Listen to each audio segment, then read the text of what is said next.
Hello, good morning साथियों। आज हम इस वीडियो के माध्यम से पढ़ने वाले हैं आहार सभ्यता से संबंधित सारी संपूर्ण जानकारियाँ। इससे पहले हमने एक वीडियो बनाया था जिसमें हमने कालीबंगा सभ्यता से संबंधित बहुत सारी डिटेल्स देखी थी और इसी प्रकार इसी श्रृंखला को आगे बढ़ाते हुए आज हम आहार सभ्यता को अच्छे से विस्तार से पढ़ने वाले हैं। तो अगर कोई नई जानकारी मिले तो अपने नोट्स में नोट कर लेवे और वीडियो को पूरा देखिए, निश्चित रूप से कुछ ना कुछ नया जरूर मिलेगा। ठीक है, तो चलिए शुरू करते हैं आज की अपनी क्लास। तो सबसे पहले जो आहार सभ्यता है उसके बारे में जो नॉर्मल सी डिटेल्स है वो मैं बता देता हूँ। ये उदयपुर में आयड़ या बेड़च नदी के किनारे स्थित है। ध्यान रखना, ये तो हमको पता है कि इसका जो नाम आहड़ है वो आयड़ नदी या बेड़च नदी, आयड़ का ही दूसरा नाम है बेड़च नदी। और ये ताम्रयुगीन सभ्यता का प्रमुख स्थल मानी जाती है। ताम्रयुगीन, ध्यान रखना ये ताम्रयुगीन है और इसी कारण से इसको ताम्रवती या ताम्रवटी भी कहते हैं। इंग्लिश में नाम अगर उच्चारण करें तो ताम्रवटी होता है। और ताम्रयुगीन सभ्यताओं का जो जननी है वो मानी जाती है वो गणेश्वर है, वो अलग चीज है। और इसको ताम्रयुगीन सभ्यता का एक स्थल माना जाता है। इसको ताम्रवती के नाम से जाना जाता है। और बाकी जो सबसे ज्यादा तांबे के जो अवशेष मिले हैं वो गणेश्वर से मिले हैं। बाकी इसको सिर्फ ताम्रवती नगरी के नाम से जाना जाता है। ठीक है, ये तो प्राचीन नाम हो गया। और 11वीं शताब्दी के लगभग इसका जो नाम था वो आघाटपुर या आघाट दुर्ग, ये नाम था 11वीं शताब्दी के आसपास। और वर्तमान में जो इसका नाम है धूलकोट, इसका वर्तमान में क्या नाम है? धूलकोट। धूलकोट ये इसका वर्तमान में नाम है। धूलकोट का अर्थ होता है धूल का टीला, यानी कि एक टीला है जिस पर धूल पड़ गई हो और उसमें से सभ्यता के अवशेष मिले हैं। इस कारण से ये नाम पड़ा हुआ अभी वर्तमान में धूलकोट। और आहड़ में स्थित महासतियों के टीले को मेवाड़ के महाराणाओं का शमशान घाट कहा जाता है। आहड़ सभ्यता के अंतर्गत ही एक आता है महासतियों का टीला। वहां पर मेवाड़ के जितने भी महाराणा हुए उनका शमशान घाट बना हुआ है। ठीक है, नॉर्मल सी जानकारी थी ये। उसके बाद हम आगे बढ़ते हैं और इसके उत्खनन और इसके जो भी खोज करता है वो सारी चीजें देखते हैं। इसके जो खोज करता है वो है अक्षय कीर्ति व्यास। और इन्होंने प्रथम लघु उत्खनन किया था, यानी कि जब ये 1953 में सबसे पहले इसके बारे में जानकारी ले रहे थे तो इन्होंने थोड़ा सा उत्खनन किया था। इस कारण से यदि प्रश्न आए कि प्रथम लघु उत्खनन किसके द्वारा किया गया तो वो अक्षय कीर्ति व्यास, और यही इसकी खोज करता है। उसके बाद आता है प्रथम व्यापक उत्खनन, यानी कि पूरे विस्तृत रूप से जो उत्खनन किया था पहली बार वो आरसी अग्रवाल यानी रतन चंद्र अग्रवाल ने किया था। और उसके बाद जो द्वितीय व्यापक उत्खनन, दूसरी बार जो व्यापक उत्खनन किया था वो HD सांकलिया और VN वीरेंद्रनाथ मिश्र ने किया था 1961 के आसपास में। ठीक है, और एक और जानकारी निकल कर आती है कि इसका उत्खनन 8 स्तर पर किया गया था। जैसे हमने कालीबंगा में पढ़ा था कि इसका उत्खनन 5 स्तर पर किया गया था। और इसके जो काल विभाजन है प्राग ऐतिहासिक और ऐतिहासिक काल, इस प्रकार से 2 प्रकार से होता है। तो 8 स्तर का मतलब जैसे जैसे पहले स्तर पर थोड़ी सी खुदाई हुई, उसके बाद फिर अलग स्तर की खुदाई होगी, तो उसके बाद फिर से अलग, इस प्रकार से 8 बार में यानी 8 लेवल में इसकी खुदाई की गई थी। और यहाँ से हमें ग्रामीण सभ्यता के प्रमाण मिले हैं, यहाँ से हमें गांव के प्रमाण मिले हैं, यानी कि यह सभ्यता एक ग्रामीण सभ्यता थी, ऐसे हमें प्रमाण मिले हैं। ठीक है, आगे बढ़ते हैं, इससे संबंधित कुछ और नई चीजें। हाँ, मृदभांड, यहाँ की मुख्य विशेषता रही थी मृदभांड। यहाँ पर अच्छे मृदभांड मिले थे, लाल काले मृदभांड प्राप्त हुए, जो आहड़ सभ्यता की प्रमुख विशेषता थी। यानी कि आहड़ से संबंधित जितने भी स्थान हम पढ़ेंगे उनकी एक विशेषता कॉमन रहेगी, लाल काले मृदभांड। अर्थात ये एक तरह से इसका सिंबल हो गया कि लाल काले मृदभांड मतलब आहड़ से संबंधित हो गया है। ठीक है, चलो ठीक है, आगे बढ़ते हैं। ये महत्वपूर्ण प्रश्न है, आया हुआ प्रश्न है कि यहाँ से अन्न भंडार हेतु विशाल मृदभांड प्राप्त हुए हैं जिन्हें गोरे या काट कहा जाता है। यानी कि अन्न का संग्रहण करने के लिए बड़े बड़े विशाल भंडार वो मृदभांड प्राप्त हुए हैं, मिट्टी के बर्तन प्राप्त हुए हैं जिन्हें या काट कहा जाता है। ठीक है, बहुत महत्वपूर्ण तथ्य है ये, यहाँ से प्रश्न भी आया हुआ है। उसके बाद यहाँ से बिना हत्ते के छोटे जलपात्र प्राप्त हुए, यानी कि जिनके कोई हत्ता ही नहीं है, ऐसे छोटे जलपात्र प्राप्त हुए हैं। इसके अलावा यहाँ से एक और महत्वपूर्ण विशेषता है कि अपोलो देवता और त्रिशूल अंकित सिक्के मिलते हैं। अपोलो देवता थे, और इसके अलावा ऐसे सिक्के भी मिलते हैं जिन पर त्रिशूल बना हुआ है। तो ये भी जो आए हुए प्रश्न है, ये दो तीन जो तथ्य है वो तीनों होते। उसके बाद हम इससे संबंधित अन्य प्रमुख जानकारियां देखते हैं क्या क्या थी। हाँ, ये भी प्रश्न आया हुआ है। यहाँ से रंगाई छपाई के ठप्पे प्राप्त हुए, यानी कि रंगाई छपाई के यहाँ से अवशेष मिले हैं। ठीक है, रंगाई छपाई से संबंधित यदि प्रश्न आ जाए तो वो आहड़ है। और यहाँ का जो प्रमुख खाद्यान्न है वो चावल माना जाता है, ये भी एक महत्वपूर्ण तथ्य है। आर्य सभ्यता का प्रमुख खाद्यान्न चावल माना जाता था। और एक ही घर में 6 चूल्हे मिले हैं, यानी कि यहाँ पर ऐसा माना जा सकता है कि संयुक्त परिवार का प्रचलन था, यानी संयुक्त परिवार का प्रचलन था। किस सभ्यता में? आहड़ सभ्यता में। इसके अलावा ईरानी शैली की धूपदानियां प्राप्त हुई है। ये ईरान से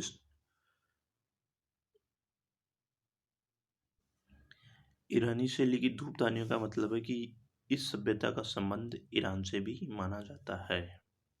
हमने कालीबंगा में देखा कि वहाँ से ईरानी शैली के तंदूर प्राप्त हुए थे, और यहाँ से ईरानी शैली की धूपदानियां प्राप्त हुई है।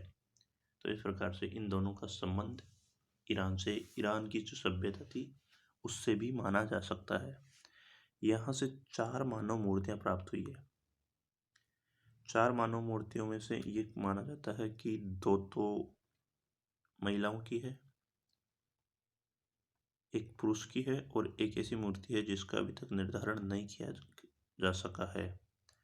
और यहाँ से लहंगा पहने महिला की खंडित मूर्ति प्राप्त हुई है, यानी कि उसका जो धड़, वो जो सिर है वो नहीं है, बाकी नीचे लहंगा पहने हुए इस प्रकार से एक मूर्ति प्राप्त हुई है यहाँ से। तो जब भी प्रश्न आ जाए कि लहंगा पहने महिला की खंडित मूर्ति कहाँ से मिली, तो याद रखना आहड़ सभ्यता से ये मिली है। इसके अलावा यहाँ से मानव हथेली की छाप मिली है। किसी किसी घर पे जो अवशेष प्राप्त हुआ वहाँ पर मानव हथेली की छाप मिली है, यानी कि जैसे लीपते हैं ना हम घरों को, तो ऐसे छाप देते हैं ना, लास्ट में ऐसे हाथ छप जाते हैं, तो वैसे यहाँ पर अवशेष मिले हैं। इसके अलावा यहाँ पर कच्ची ईंटों के प्रयोग के अवशेष मिले हैं, और नींव में भी ईंटों के प्रयोग के प्रमाण मिले हैं। ये ध्यान रखना बहुत महत्वपूर्ण तथ्य है। यहाँ की नींवों में भी ईंटों के प्रयोग के प्रमाण मिलते हैं। और जो बड़े बड़े कमरे थे उनको 2 भागों में बांटने की पद्धति मिली है।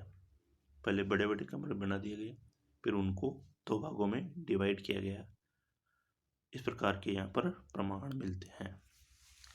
इसके अलावा यहाँ की जो फर्श है वो बजरी और मिट्टी से बनी हुई मिलती है। हमने देखा था कालीबंगा सभ्यता में कि वहाँ पर अलंकृत ईंटों के फर्श मिले हैं, यानी कि फर्शों को भी अच्छे अच्छे सुंदर सुशोभित ईंटों से बनाया गया है। यहाँ के जो फर्श है वो बजरी और मिट्टी से बने हुए मिलते हैं। ठीक है, आगे बढ़ते हैं।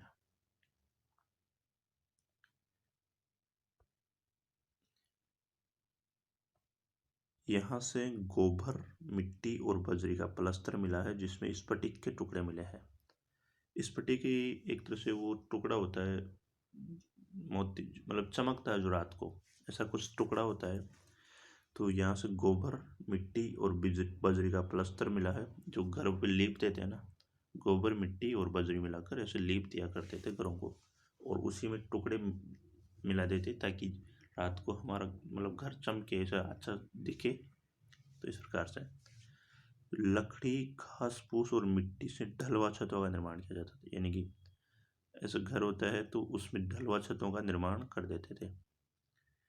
घर जैसे मैं बताऊं इस प्रकार से है, तो ये इस प्रकार से ढालू छतों का निर्माण कर देते ताकि जो बारिश का पानी है वो नीचे आ जाए। इस प्रकार से लकड़ी, घास फूस और मिट्टी से ढलवा छतों का निर्माण कर देते थे। ये भी बहुत महत्वपूर्ण तथ्य है कि लकड़ी, घास फूस और मिट्टी से छतों का निर्माण कहाँ किया जाता था, वो आहड़ सभ्यता में किया जाता। आहड़ से मिट्टी से बनी बेल की आकृति मिली, जिसे कुबड़दार बेल, और इसका एक और नाम है बनासियन बुल।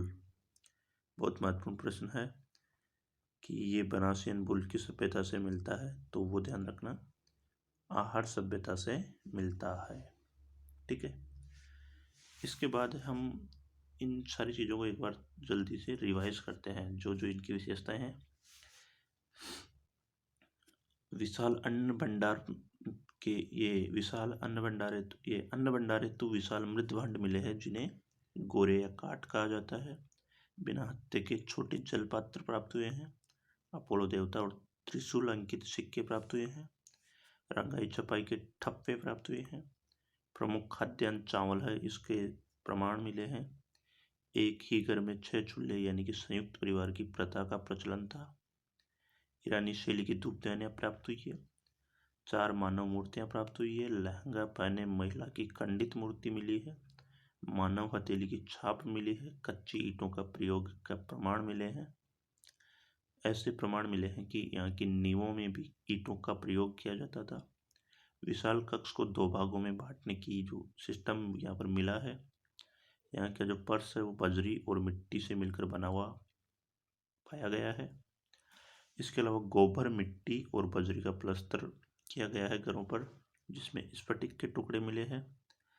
इसके अलावा लकड़ी, घास फूस और मिट्टी से ढलवा छत का निर्माण करते थे, ऐसा यहाँ पर प्रमाण मिला है। और एक महत्वपूर्ण तथ्य यह है कि यहाँ से मिट्टी से बनी बेल की आकृति मिली, जिसे कुबड़दार बेल कहते हैं, और इसी बेल को बनासियन बुल भी कहा जाता है। ये भी यहीं से मिला है। तो इस प्रकार से ये आहार से संबंधित बहुत महत्वपूर्ण तथ्य थे।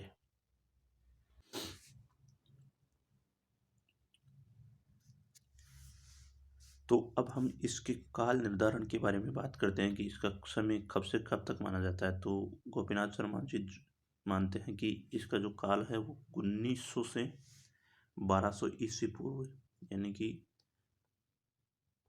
अभी 2022 चल रहा है, तो उससे भी 2022 यानी कि 2022 तो है ही सही साल, उससे भी 1900 साल पहले, यानी कि 2000 और लगभग 1900 यानी कि 3900 के लगभग साल पुरानी है ये सभ्यता, डॉक्टर गोपीनाथ शर्मा के अनुसार।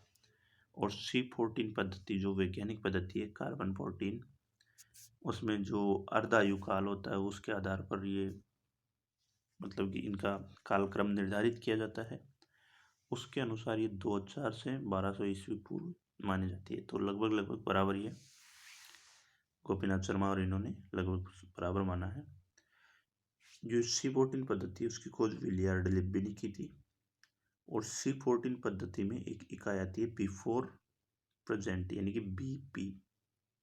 तो इसका जो फुल फॉर्म होता है ब्लड प्रेशर नहीं होता, बिफोर प्रेजेंट यानी वर्तमान से पहले। इस प्रकार से C14 पद्धति से भी काल निर्धारण किया जाता है, वैज्ञानिक पद्धति है। और किसी भी वस्तु का जो अर्धायु काल है उसके आधार पर इसका मापन किया जाता है। अब हम आहार से संबंधित मतलब कि आहार के समान जो कुछ विशेषताएं मिली हैं उनसे संबंधित, यानी कि विस्तार स्थल है इसके। आहार सभ्यता बड़ी सभ्यता थी, उसके विस्तार कहाँ कहाँ तक हुआ, उससे संबंधित क्या क्या जानकारियाँ मिलती है वो हम पढ़ने वाले हैं। तो पहला है 3 प्रमुख स्थल हम पढ़ेंगे। उनमें पहला है बालाथल। ये सबसे इम्पोर्टेंट पहला फैक्ट ये है कि बालाथल को ये बालाथल उदयपुर जिले में है। इसकी खोज V.N. मिश्र ने 1962 में की थी। इसका उत्खनन V.S. शिंदे और ललित पांडे ने किया था। ठीक है, ये तो नॉर्मल सी जानकारी है इसके बारे में। अब मेन प्रश्न जो बनता है वो जानकारियों से बनता है कि यहाँ पर क्या मिला है। तो ध्यान रखना, हमने पहले भी ये डिस्कस किया था कि जो लाल काले मृद पांड है वो यहाँ की प्रमुख विशेषता है। आहड़ की प्रमुख विशेषता है लाल काले मृद पांड। तो यहाँ से भी लाल काले मृद पांड मिले, इसी कारण से इसको जो है आहड़ सभ्यता का विस्तार स्थल माना जाता है।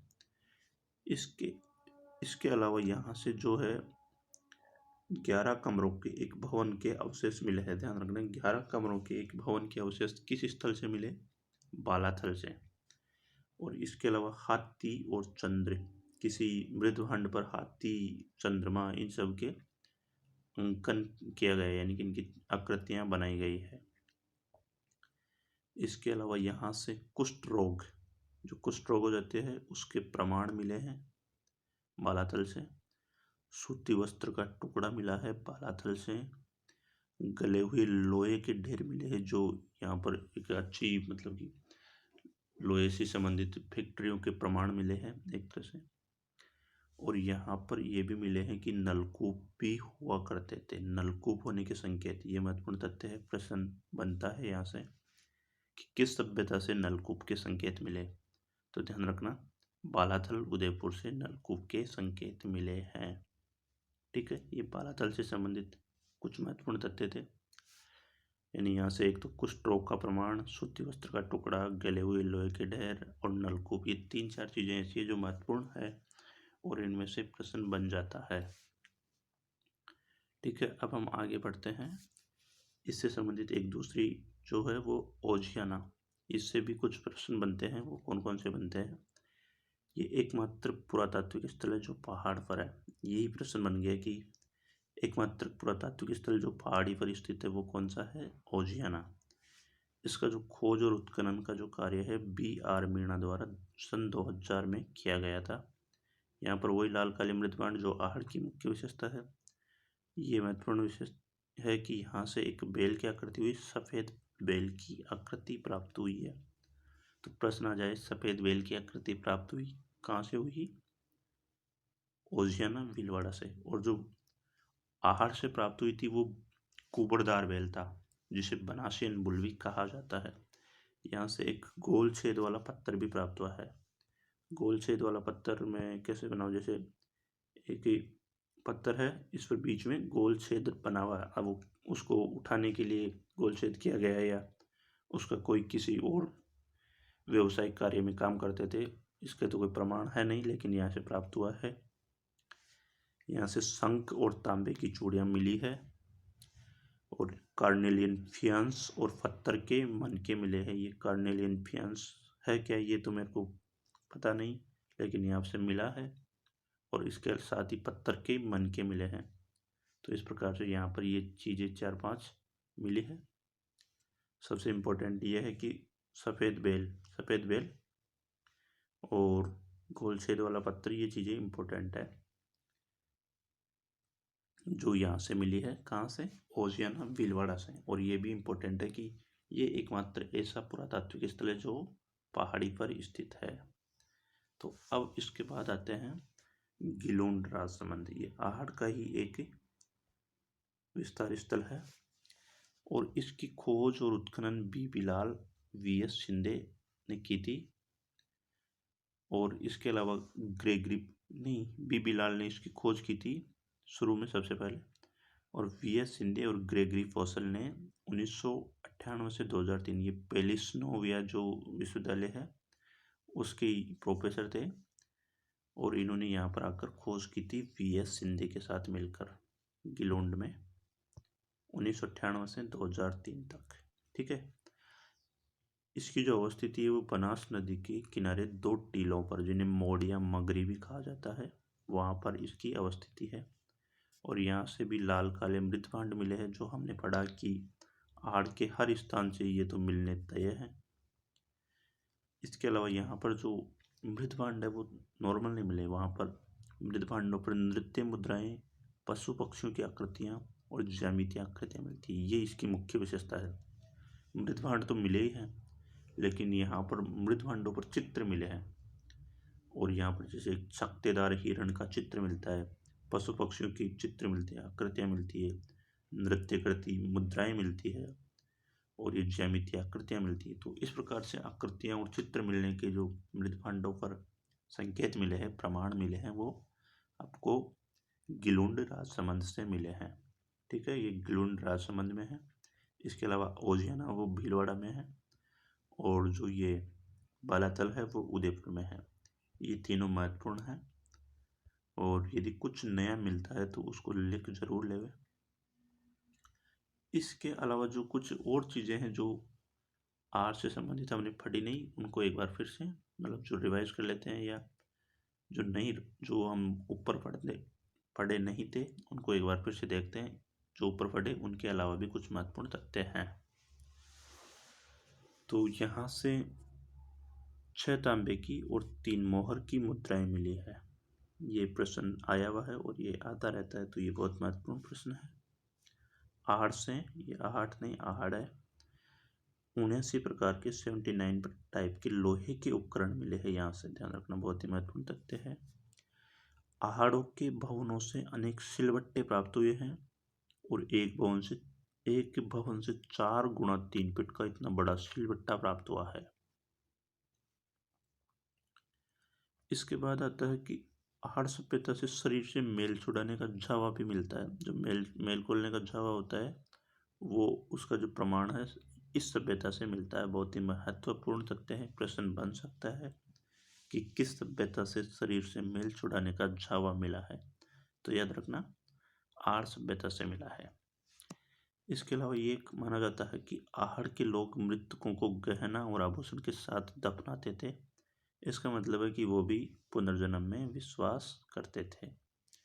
और यहाँ पर जो 8 स्तरों पर खुदाई हुई थी, उनमें से जो छोटे स्तर की खुदाई है उसमें 2 कुल्हाड़ियाँ मिली है, 2 एक्सेस कुल्हाड़ियाँ मिली है।